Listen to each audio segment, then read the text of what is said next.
Welcome Trinidad and Tobago to our News 4 report, a product of the Government Information Services Limited.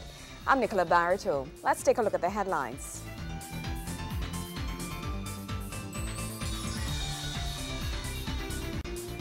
Prime Minister Kamla Prasad Bissessa launches Caribbean Investment Forum. FBI in Trinidad and Tobago, and betting levy board on horse racing. Thank you for joining us. To our top story. A push towards utilizing all human capital for the growth of the economy is how government intends to use its partnership with investors across the region and the world as it looks to diversify the economy to a knowledge-oriented one. Prime Minister Kamla Prasad Bissessa made the comments during the launch of this year's Caribbean Investment Forum. Shifting the paradigm of being an energy-driven economy towards a knowledge-based one. That's the direction government is hoping to take the economy as it looks to increasing regional business partners. Speaking at the official launch of this year's Caribbean Investment Forum, Prime Minister Kamla Prasad Bissessa says promotion of this sector requires harnessing the full potential of our human resources. There is much that we can contribute to a discourse on education and development. A major pillar of my government's strategy for sustainable development is a more diversified, knowledge-intensive economy. We want to nurture and build on the talents and abilities of our citizens. Her comments come just days before she leaves for the Summit of the Americas in Colombia, where she is expected to meet with government heads and business partners. Prime Minister Kamla Prasad Bissessa added that it's all part of promoting Trinidad and Tobago as the premier investment destination. I believe the CIF remains an ideal platform for collectively exploring the business and investment opportunities we offer to each other as developing CARICOM nations, and for showcasing the potential we offer to the world as a politically stable and enabling business investment destination. Caribbean Investment Week is expected to draw businessmen from in and across the region to Trinidad and Tobago during the month of May. Kimberly Ramkalawan, News 4. We take a break. When we come back, crime in Trinidad and Tobago is expected to be greatly impacted. Stay with us.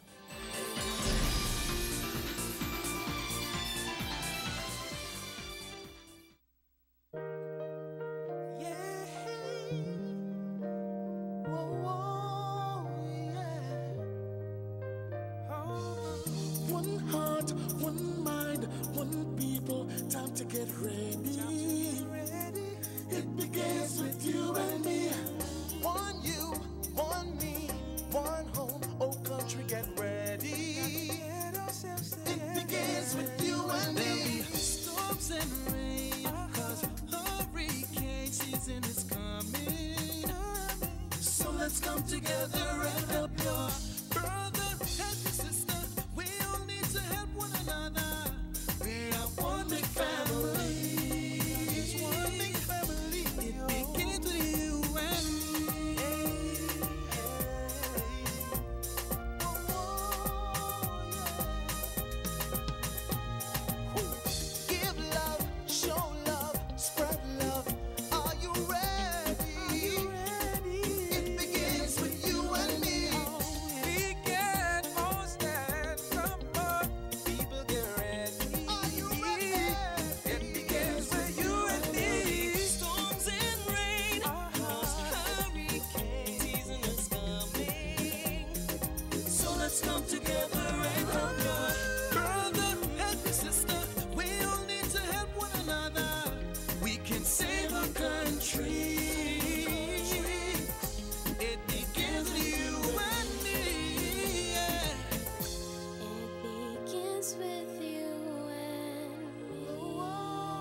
A message from the Ministry of National Security, Office of Disaster Preparedness and Management.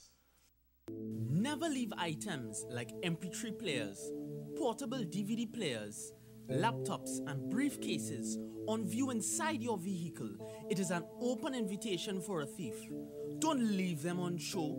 If you cannot take them with you, place them in the trunk of your car. Remember, crime prevention is everyone's business. A message from the Trinidad and Tobago Police Service. Meet the Kissoons. It's Saturday, and everyone has to do their part to clean the house. Everything was flowing perfectly until... Daddy, where the water gone? No. Don't let this happen to you. Pay your bill today. The Water and Sewage Authority of Trinidad and Tobago. Water security for every sector. Deliver it. Sustain it.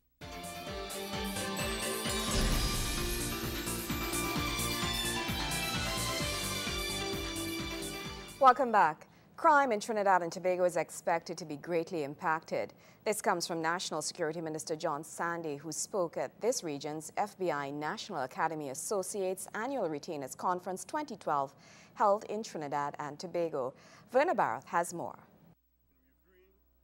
Speaking at the close of the FBI National Academy Associates Annual Retainers Conference 2012, National Security Minister Brigadier John Sandy says Trinidad and Tobago is the first in the Caribbean to host a conference of that kind.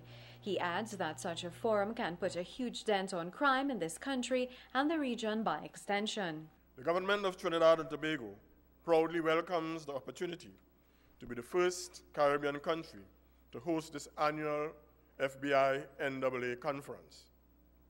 We willingly agreed to undertake this honorable role as we recognize that such a forum retains the potential to make a valuable contribution to the management of crime and security in our country and in the entire Caribbean region. The National Security Minister adds that the forum will assist in communicating valuable information to this country's law enforcement agencies to assist in addressing crime and promoting world peace. The main purpose of the chapters is to bring FBI and AA graduates together, just as you are gathered here today, and to provide a leadership network for the respective regions. Brigadier Sandy explains that local law enforcers will be privy to the experiences of foreign crime fighters in light of their experience in sophisticated crime fighting. He also highlighted some of the main challenges in crime fighting in the region. This conference will take the form of plenary sessions and panel discussions. These sessions are geared towards enhancing the ability of experienced law enforcement personnel to fulfill their responsibilities within a constitutionally structured free society against the background of increasingly complex and sophisticated crime transcending national borders. Here in the Caribbean Basin, as exists in Latin America, we face the challenge of confronting the scourge of illicit narcotic trade and the attendant laundering of funds, as well as other international criminal activities, all of which have been amplified through the phenomenon we call globalization. Minister Sandy says that this country needs to upgrade its security measures, especially in relation to securing its borders. This, he says, is due to Trinidad and Tobago's very vulnerable geographic location. Brigadier Sandy also underscored some of the proposed initiatives in securing the country's borders. Trinidad and Tobago finds itself in a hazardous position as a target transshipment point for illegal products and activities. In this regard, this country must constantly engage in reviewing and upgrading the security of its borders, waters, and ports of entry to ensure our safety. The Ministry of National Security of Trinidad and Tobago has embraced aerial, maritime, and border security as a crucial part of its strategic plan. We have commenced implementation of a three-tier multi-pronged border protection plan integrating our air, land, and maritime assets with a view towards curtailing drug trafficking operations and other crimes around the coastal waters of our country. Verna Barrett, News 4. The Betting Levee Board says this country can reap tremendous economic benefits from the horse racing industry if the tax collection system is made more efficient. This from Chairman of the Betting Levee Board, Kama Maharaj. Mr. Maharaj made the point during a meeting of the Parliamentary Public Accounts Committee. Verna Barath has more. Chairman of the Betting Levee Board of Trinidad and Tobago, Mr. Kama Maharaj, says this country has the foundation to become a major horse racing hub in the hemisphere with its 100 years of horse racing activity already. He says the country's tourism sector will be greatly impacted as the economy will also have a major boost if the tax collection system from the betting shops is more efficient. He was speaking at the Public Accounts Committee meeting. If we can get anywhere up to that $50 million collection from the betting shops, we can make Trinidad and Tobago the mecca of horse racing in the region. It can be a tremendous economic contribution to this country. It will make a fantastic tourism product. And you have a lot of people that are employed in this industry that are unemployable. It takes people off the streets that don't have another option, and they're employed in the racetrack. They figure all has been called in this industry right now is about 5,000 people directly and indirectly. The Betting Levee Board's chairman is also revealing that there is expected to be a betting turnover of $100 million this year. He also went into the details of how the betting turnover system operates. The betting handle is the betting turnover that went from 48 million to 100 million. And I know they are projecting even to go up to 115 million this year. What accounts for that? More horses, more competitive racing. When you have 15 horses in a race, you get more betting. The board's chairman announced his satisfaction in the activities of the Arimas Race Club, while also expressing other sentiments about the betting shops. He assures that the board is doing all it can to improve the efficiency in the collection of the taxes. We are very pleased with what we are seeing at the Arima Race Club, and we have total displeasure at what we are seeing from the betting shops. At the time when I came in, I'm seeing a little glimmer of hope that we're starting to see about a 15% increase, but we're expecting that to hit at least 50%, and we are working to collect those taxes. Verna Barath, News 4. When we come back, aspiring chess masters at inaugural Carifta Chess Games. Stay with us.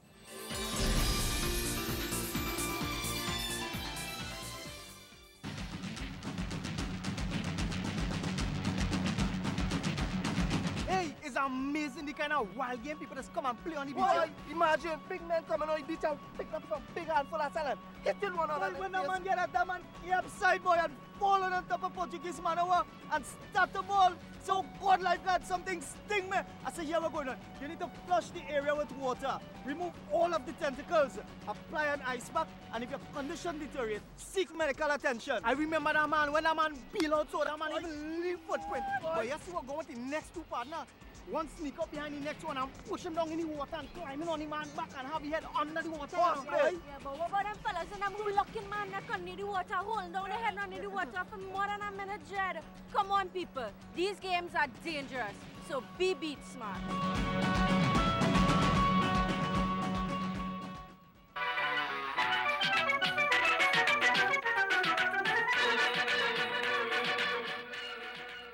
Celebrating 42 years on national television, the longest-running locally produced television talent competition, Mastana Bahar, is right here on GISL TV4. Join us here on GISL TV4 every Saturday evening from 5 p.m., Sunday mornings from 11, and on Thursday evenings from 9 p.m. for the best in local entertainment on the People's Program, Mastana Bahar, right here on GISL TV4, celebrating our people, our culture.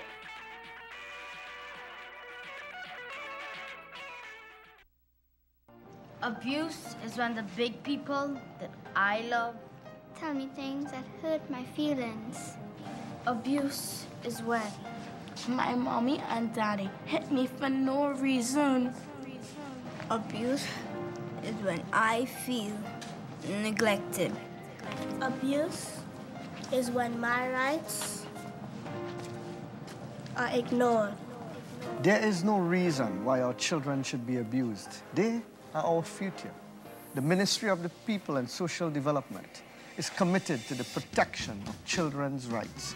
We must safeguard their future. Together and together alone, we can do it. Children have rights too. There is no excuse for child abuse.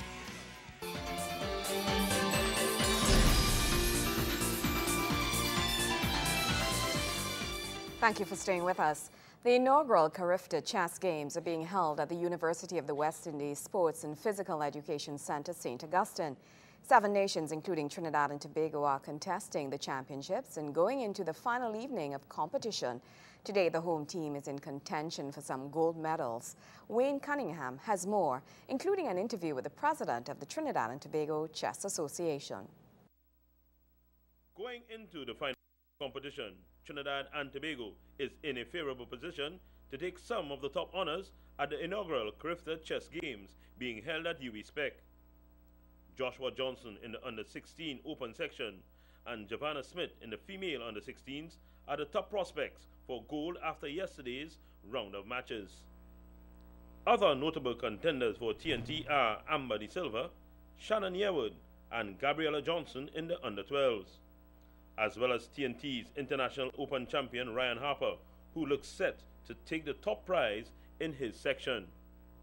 President of the Trinidad and Tobago Chess Association, Mrs. Kamala Rampasa De Silva, deviated from a hectic schedule and explained to News 4 Sports the motivation for this tournament. The Carifta Chess Games really is fashioned after the Carifta Games overall, which began some 20 years ago. In particular, chess is played in several countries within the Carifta region, but after the players have completed at their national championship level, the next jump to compete internationally is like at CAC, which is Central America and the whole Caribbean region, and then beyond that to South America, and then the World Youth tournaments. It was organized through the FIDE Commission and the Confederation for Chess for America. So it follows pretty much the format whereby the Carifta Games and the Athletics Games is organized by the International Athletics Body. The Ministry of Sport recognizes the importance of such a tournament to bridge the gap between junior and senior competitions and were hands-on partners with the TTCA. The Ministry of Sport has been very supportive of the Trinidad and Tobago Chess Association, in particular for this inaugural Carifta event. Mr. Dave Bob, the Director of Sport in particular, has made himself available for guidance and advice with respect to organizing the entire event, but more so the ministry offered specific assistance. We were able to launch the Carifta Chess Games at the Ministry of Sport in their conference room just a few weeks ago. The Ministry of Sport is assisting us in terms of the cost for some of the accommodation for the foreign contingents and all of that. I've been getting really good assistance from the communication manager, Mrs. Marie-Therese Bernard, as well, just in terms of protocol and those kinds of issues. TNT has a wealth of talent in the sport, according to Mrs. De Silva. In Trinidad and Tobago, we have clearly seen that we have very talented chess players. We have persons like Joshua Johnson, who at 11 years old was able to win the national under-20 chess games and who went on to the World Youth only last year, and out of 114 players, was able to place within the top 20. Really an amazing performance. We also have young Karen Cabrales, who at 14 years old became the young FIDE master in the English-speaking Caribbean. The TTCA president is a strong advocate for the growth of the sport in rural areas. In Moruga in particular, Mr. Godfrey Leasing from the Moruga Chess Club has really followed through on an initiative of the Trinidad and Tobago Chess Association to have a chess in schools program. He has already begun teaching in, I think, 3 schools in the Moruga and Princestown area as part of our chess in schools program. So that is the area in which we need to focus on locally. Wayne Cunningham, News 4 Sports. Staying with Carifta news, but over in Jamaica, the Trinidad and Tobago male under 15 and under 19 teams took the gold medal today at the finals of the Carifta 2012 water polo competition versus Jamaica and Curacao respectively. The wins gave TNT a hat-trick of gold medals in the competition, with the under 19 girls winning on Saturday versus host Jamaica. Wayne Cunningham has the details. All three teams who went to Carifta are celebrating an unprecedented clean sweep of all the gold medals. This has never been accomplished in the history of Trinidad and Tobago water polo. The male teams joined their female counterparts in handily dispatching their respective competitors. The under-15 boys thrashed Jamaica in their final 25-3, while the senior male team trounced their rivals Curacao 26.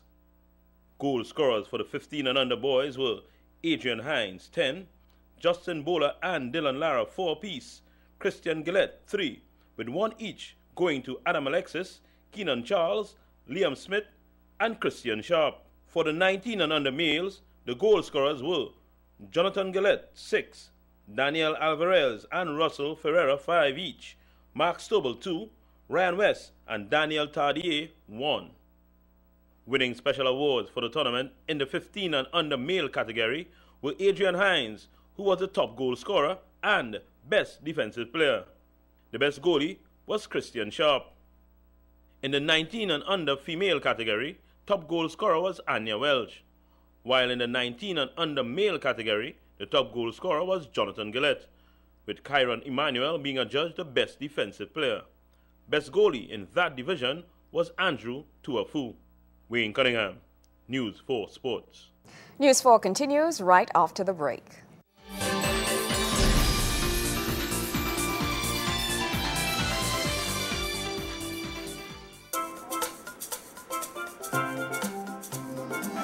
Hi, I'm Natasha, and like most Trinbagonians, I love the beach.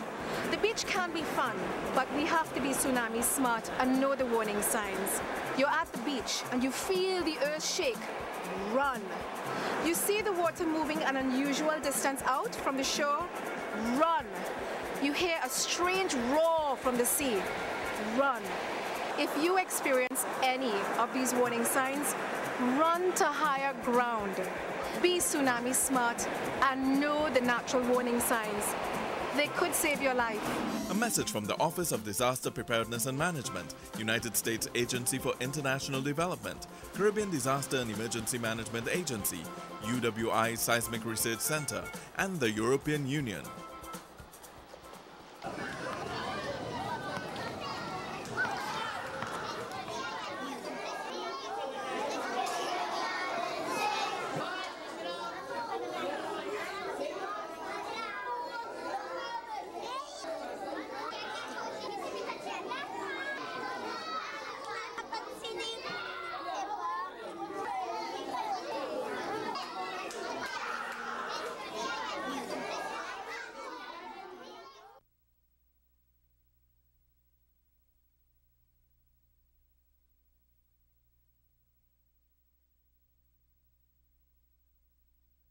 Informing and educating the nation, especially the young ones, about water, how it's won and processed, and how it should be protected are just a few of our major responsibilities here at the Public Education Center.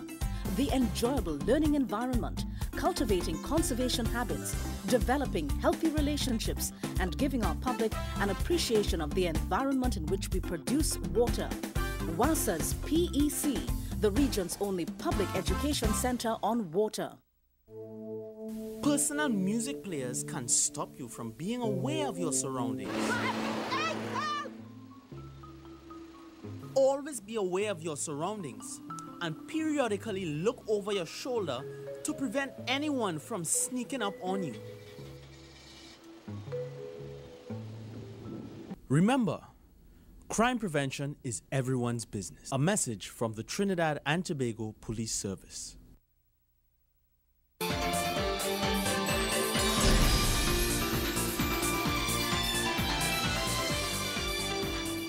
Welcome back. Minister of Planning and the Economy, Dr. the Honorable Botewari, is assuring that plans are already in place to kick off a successful series of events in commemoration of this country's 50th independence anniversary. Dr. Tiwari spoke exclusively with News 4 about those plans. Verna Barth tells us more. Planning and the Economy Minister, Dr. Tiwari, is announcing that major plans are in place for this year's 50th Independence Anniversary celebrations.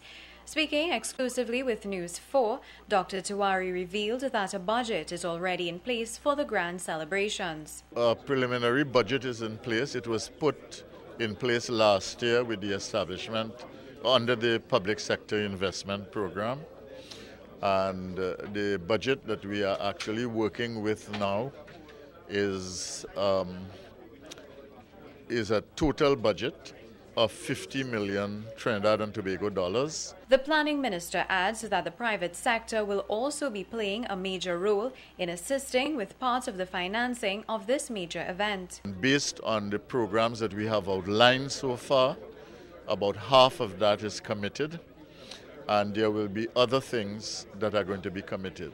This is supplemented by private sector participation, in which they are making their own contributions. Dr. Tiwari adds that there will be numerous community-oriented programs and a series of concerts, including cultural performances. The initiative is designed to get the national community more involved in the various events. There are a number of activities that are going to be spread throughout the country, whether it's in Chaguanas or Arima or San Fernando or Princestown or whatever. The Ministry of Local Government is involved in many of those projects that would take it down to the community level, and the Ministry of Community Development is involved in some of those projects. But having said so, we as government are just facilitators of the process. We want the people of the country in the communities in which they live and in the regions in which they live to take responsibility and to be fully part of this celebration, not only as spectators or participants, but also as managers and owners of the projects. He adds that the events will be spread throughout the various parts of the country. Verna Barth, News 4. And that's how we wrap up this edition of our News 4 report. I'm Nicola Barito, inviting you to join us every weekday right here for the News 4 report, a product of the Government Information Services Limited.